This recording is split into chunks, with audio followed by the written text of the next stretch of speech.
Let's be honest, most celebrity relationships feel like they're cooked up in a lab.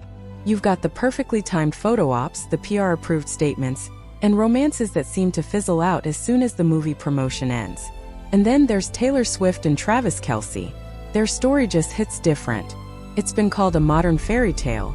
And for once, that doesn't feel like an exaggeration. We've all seen it. The world's biggest pop star screaming for a tight end from a luxury suite, and that same NFL star dancing his heart out at her concerts. It has completely captivated us, taking over headlines and social media for what feels like years. But what is it about these two that has made millions of people so invested? It's more than just two superstars falling in love. It's a story about guts, vulnerability, and showing up for your person in the biggest way possible.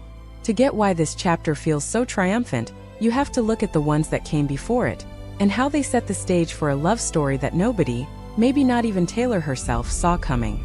Today, we're breaking down the moments and qualities that make this romance one for the ages.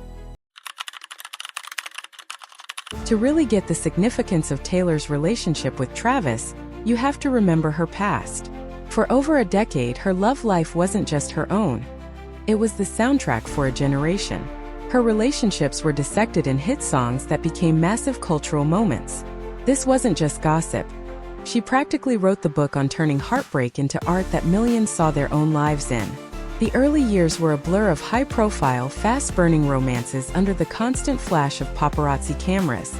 We had the infamous 27-second phone call with Joe Jonas, which gave us the scathing track Forever and Always. There was the sweet, short-lived thing with Taylor Lautner that led to the surprisingly mature apology in Back to December.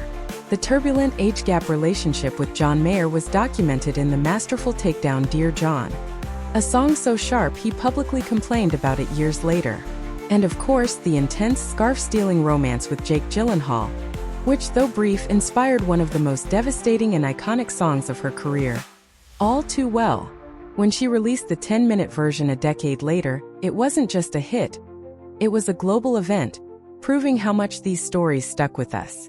Then, in 2016, everything changed. She started dating actor Joe Alwyn, and for 6 years they went into lockdown. It was a conscious choice, a complete 180 from the public romances of her 20s. This relationship was a private bubble. The music she made during this time on Lover, Folklore, and Evermore spoke of a quiet, deep love built far from the cameras. Songs like Peace tackled the challenge of loving her, admitting she could never promise a normal life. It seemed she finally found a way to have love on her own terms, even if it meant keeping it almost totally secret. When news of their split broke in the spring of 2023, it felt like the end of an era. After a quick and messy rebound with Maddie Healy of the 1975, everyone was wondering, what's next? She tried Love in the Spotlight and Love in the Shadows. What could possibly be the next chapter? The answer came a few weeks later, not in a song, but in a slightly awkward, hopeful confession on a football podcast. You couldn't write a better meet-cute if you tried. The origin story of Taylor and Travis feels like it was ripped from a rom-com script. The scene: Arrowhead Stadium in Kansas City, July 2023. Taylor's history-making Eras Tour had rolled into town, and in the audience was Chiefs star tight end Travis Kelce, not as a VIP, but as a fan. At Eras Tour shows, fans trade friendship bracelets, a nod to her lyric, "You're on your own, kid." Travis, getting fully into it, had made a special bracelet of his own. A couple of weeks later on the New Heights podcast he hosts with his brother Jason, he confessed his plan. "I was disappointed that she doesn't talk before or after her shows because she has to save her voice for the 44 songs that she sings," he explained, sounding like any guy who just wanted to meet a girl he admired. "So I was a little hurt I didn't get to hand her one of the bracelets I made for her." When Jason asked if the bracelet had his jersey number on it, Travis confirmed, "I wanted to give Taylor Swift one with my number on it." His plan, however, was a bust. The clip exploded online. It was charming, bold, and just so human. Here was one of the biggest names in sports admitting he tried to shoot his shot and got shut down. No ego, just a guy admitting he was a fan. In a world of sliding into DMs and publicists setting things up, this was a refreshingly old-school and public swing for the fences. And as it turns out, Taylor Swift was listening.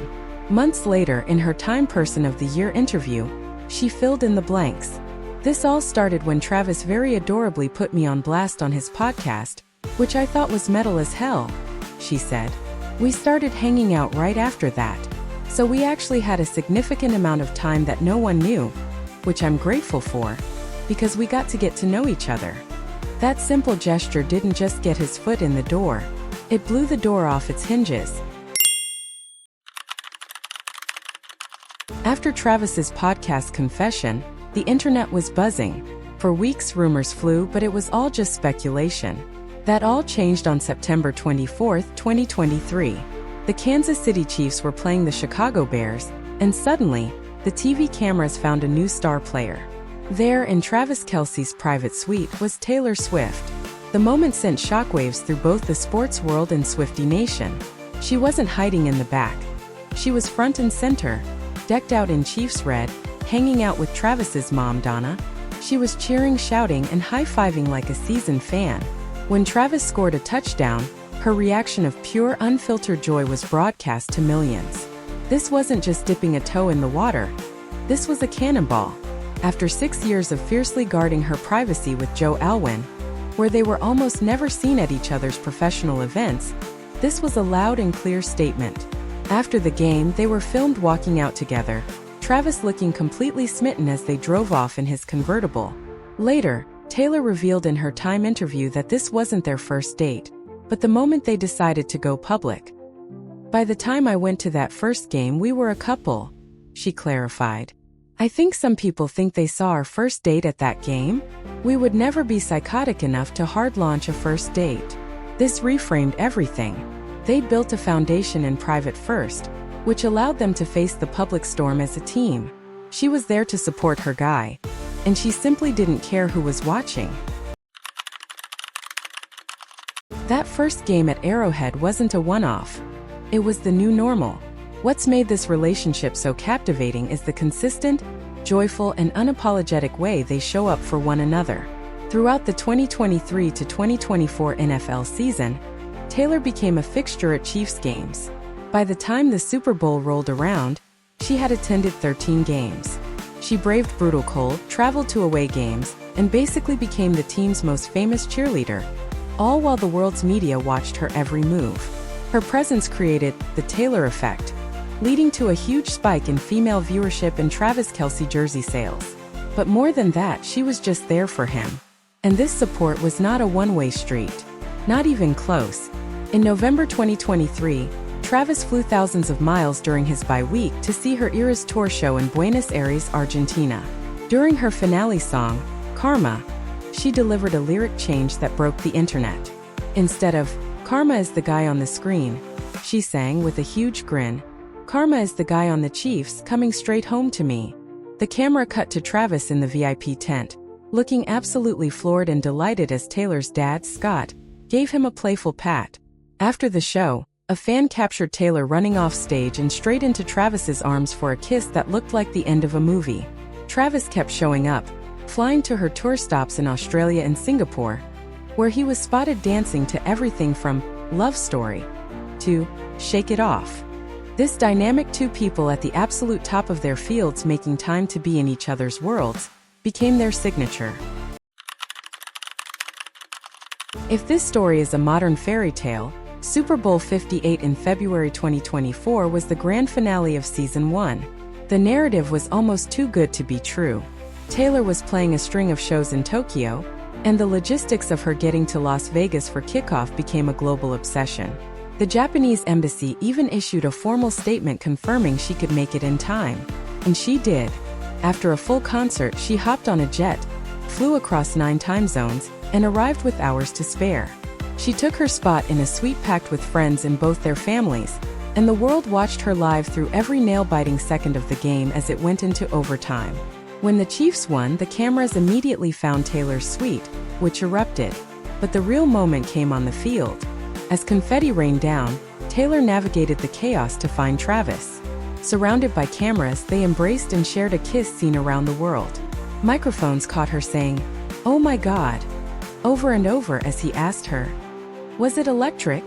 The image of them celebrating on the field, Him in his uniform and her in her game day fit became the defining photo of their relationship. It was the perfect ending to the first wild season of their public love story. With Taylor Swift, life always becomes art. So when she announced her 11th album, The Tortured Poets Department, in April 2024, everyone assumed it would be a classic breakup album about Joe Alwyn. And while a lot of it is about heartbreak, fans were thrilled to find flashes of her new love story woven into the tracklist. 2 songs in particular, The Alchemy and So High School, felt like victory laps. The Alchemy is one big sports metaphor. She sings, "These blokes warm the benches / we've been on a winning streak," and later, "So when I touch down / call the amateurs and cut 'em from the team." The bridge feels like a direct snapshot of the Super Bowl celebration. Shirts off, and your friends lift you up, over their heads. Where's the trophy? He just comes, running over to me. Then there's So High School, which perfectly captures that giddy teenage feeling of a new crush. She sings, "You knew what you wanted and boy you got her," a clear nod to his podcast shot. Another line, "Are you gonna marry, kiss, or kill me?" is a direct callback to a 2016 interview where Travis chose to kiss Taylor Swift. For a songwriter who built an empire on articulating pain, writing songs about a love that felt like winning was a powerful and very public shift. Just when you thought the public support couldn't get any more iconic, they created another viral moment. On June 23, 2024, during a sold-out show at London's Wembley Stadium, Travis went from being a fan in the stands to part of the show. It happened during a costume change in the Tortured Poets Department section. Before she performs, "I Can Do It With a Broken Heart," a song about performing while privately falling apart, 2 of her dancers typically carry her across the stage. But on this night, the crowd went wild when they saw a new performer in a full tuxedo and top hat, Travis Kelce. He played the part perfectly, carrying a weary Taylor to a chaise lounge, fanning her and powdering her face before she revived for the song. The symbolism was huge. He was literally helping her through the transition into a song about her toughest moments. He wasn't just in her world. He was joyfully participating in it, proving their partnership was built on a foundation of genuine fun and profound trust. After a whirlwind public romance, the story took its most significant turn on August 26, 2025. The couple announced their engagement with a joint Instagram post that was perfectly them. Witty, heartfelt, and completely open. The caption, which instantly went viral, read, "Your English teacher and your gym teacher are getting married." The proposal itself wasn't some over-the-top public spectacle. It was intimate and personal. According to Travis's dad, Ed Kelce, Travis had been thinking about a grand gesture, but both he and Taylor's father, Scott, encouraged him, saying the proposal itself is what makes the moment special, no matter where it happens. So, just before they were set to go out for dinner one evening at his home in Missouri, Travis suggested they have a glass of wine in the backyard. There, in a beautifully arranged garden, he got down on one knee. Right after she said yes, they started FaceTiming their families to share the incredible news. And the ring? Travis worked with a jeweler to design a custom vintage-inspired piece featuring a massive old mine-cut diamond, a style that feels both timeless and deeply personal. A perfect reflection of their story. This relationship has been defined by so many public, heartwarming moments. From the friendship bracelet to the Super Bowl and finally the engagement, their story continues to unfold. What's your favorite Taylor and Travis moment? Let us know in the comments below. And if you're enjoying this breakdown, make sure to subscribe for more deep dives into the moments that define pop culture. So what makes the story of Taylor Swift and Travis Kelce so admirable? When you peel back the layers of celebrity, headlines, and hype, you're left with a few simple truths. It's admirable because of its joyful visibility. After years of guarding her heart, Taylor chose to love out loud, and in Travis, she found someone who matched her energy every step of the way.